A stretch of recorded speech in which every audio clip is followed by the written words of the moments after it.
Salam sejahtera tuan-tuan, puan-puan yang dihormati dan dikasihi sekalian. Surat sokongan pinjaman Amerika Syarikat 3 bilion dikeluarkan tergesa-gesa.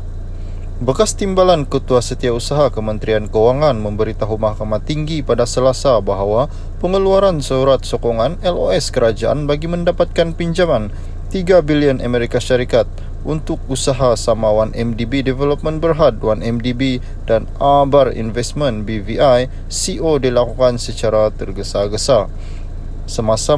Semasa menyifatkan pengeluaran los itu sebagai yang pertama seumpamanya dan dilakukan dengan amat pantas, Datuk Siti Zawiyah Muhammad Desa 63 berkata, berdasarkan pengalaman selama 25 tahun di kementerian tersebut, los berkenaan adalah yang pertama dikeluarkan kementerian tanpa kajian daya maju untuk aliran tunai projek.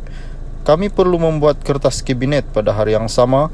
Maklumat yang diberikan kepada kami tidak mencukupi dan kami perlu bekerja dengan apa saja maklumat terhad yang kami dapat.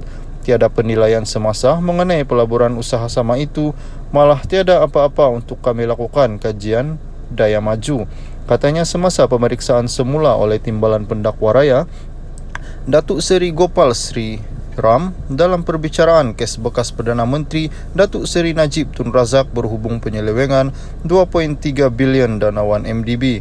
Pinjaman 3 bilion Amerika Syarikat telah diluluskan oleh kerajaan melalui surat sokongan yang ditandatangani oleh Najib yang merupakan Menteri Kewangan pada 2013. Saksi pendakwaan ke-26 itu berkata, anjuran aliran tunai adalah antara bahagian yang terpenting dalam pengeluaran los bagi kementerian menilai sama ada sebarang pelaburan mampu menghasilkan pendapatan yang sesuai untuk membayar balik pinjaman. Ketika ditanya, Sri Ram menganggap beliau tidak menemui sendiri Najib untuk menyuarakan kebimbangannya mengenai isu-isu yang menyelubungi 1MDB. Siti Zawiyah berkata, beliau tidak mempunyai akses langsung kepada Perdana Menteri ketika itu. Namun, saya memang pernah berjumpa dengan Menteri Keuangan, Datuk Seri Ahmad Husin Muhammad Hanazlah, tetapi beliau tidak mahu terlibat.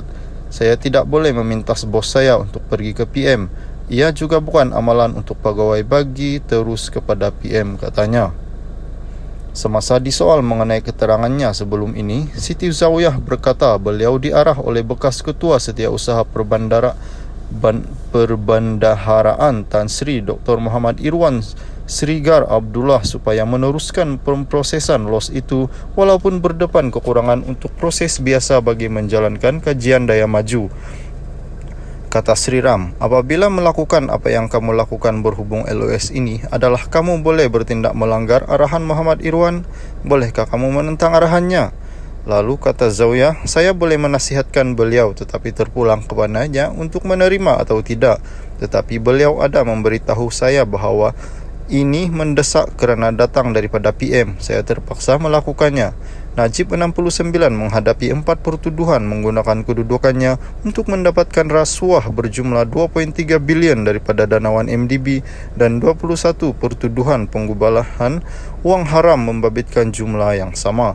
Perbicaraan di hadapan Hakim Datuk Colin Lawrence Square bersambung petang Rabu.